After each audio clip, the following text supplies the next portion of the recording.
Hi guys! So for today nga, magluluto tayo ng sinigang na ayungin. Hindi ko alam kung available din to sa lugar nyo. Pero yan, meron yan dito sa Rizal. And medyo maliit lang yung nabili ni Dada pero pwede na yan. Tara, luto tayo. Ito na nga yung pinakuluan natin na sampalok. Minash ko na yan. So, gagamit tayo ng natural na pampaasim ngayon. Yan po. So ito uunahin muna natin yung kamatis, sibuyas, and labanos.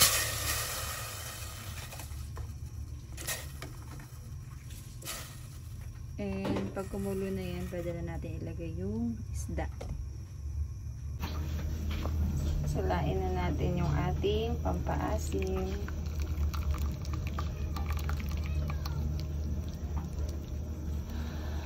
Ayan po, so kumukulo na yung ating ibang gulay. Pwede na natin ilagay yung ayunan natin. Ayan, so pwede na itong pagsabay-sabayin actually. Ito na yung nakuha kong pampaasim galing sa sampalok. Lagay ko na rin. Ayan. Ilagay na rin natin ang ating sili. Ayan. And maglalagay na rin tayo ng salt.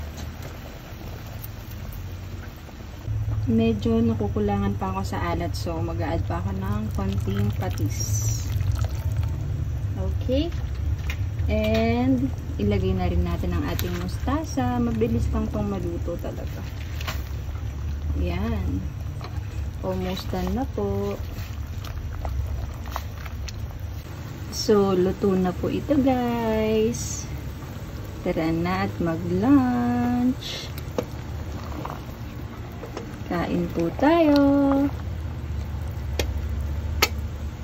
Magpiprito din tayo ng galunggong para sa kids.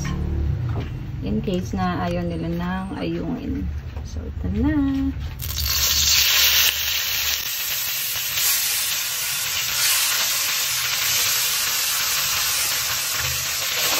Ito na.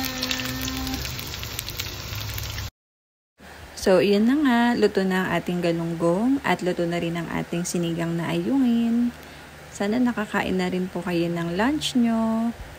And kung familiar kayo sa istang ito, comment down below. And sabihin niyo sa akin kung anong tawag dito sa istang to sa inyong lugar. Maraming salamat po ulit sa panonood. Bye-bye! Happy lunch!